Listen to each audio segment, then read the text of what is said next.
Sarah, I mean, the Chinese were really lucky this time. They were, and what makes it luckier is that for this particular rocket that has only been unveiled last year, this is actually the second time that an uncontrolled landing has happened to the Earth.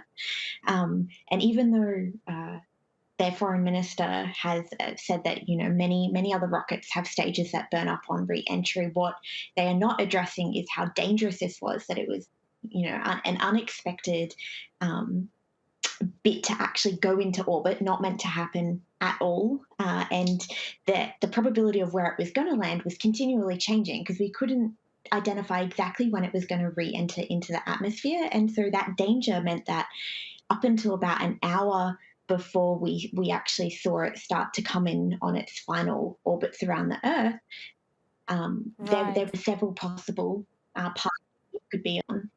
Right, and it landed near the Maldives. I mean, real luck. NASA has warned China, but can they be sanctioned for this? That's right. So in space, there are some common treaties that different countries and different space entities need to abide by when sending either rockets or satellites or anything that you're going to be doing up in space. And this is really to protect both the ecosystems and also human life as well. Like the stage did land up somewhere near the Maldives. And from my understanding, it was, although a few kilometers to tens of kilometers off the coast, it was extremely close to where people actually do live. And the first rocket that was launched last year in May 2020, actually bits of that rocket stage ended up hitting buildings, and we were reported that there were no injuries or casualties, and this was over the Ivory Coast. So that was very lucky.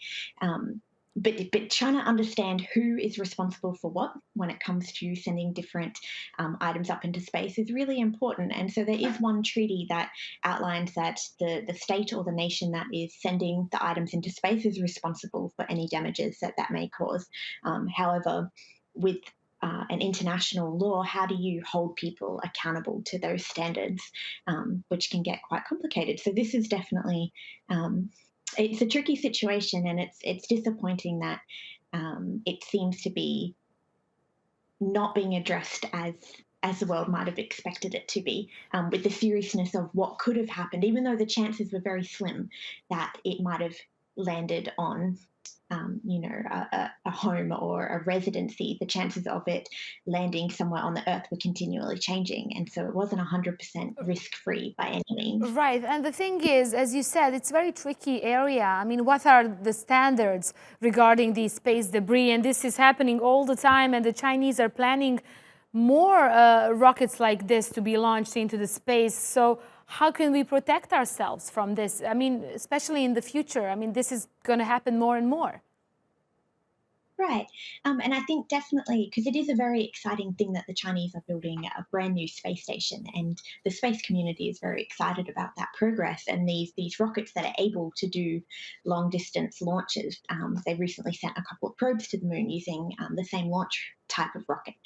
And so I think the space community just wants to have an assurance that all protocols and all testing and every possible pre-launch application and understanding for if anything is going to actually enter orbit needs to be taken, because these are, they're very complicated calculations, but not ones that aren't possible to make sure that there's no there needs to be contingency plans, and we see many other commercial companies like SpaceX and Blue Origin, and we also see other public government entities like NASA.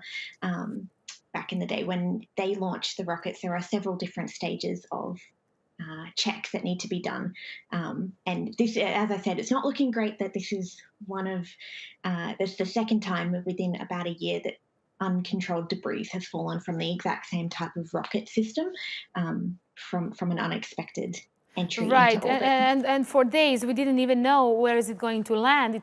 I mean, just recently we found out it would probably be in the ocean, and it ended up to be an Indian Ocean.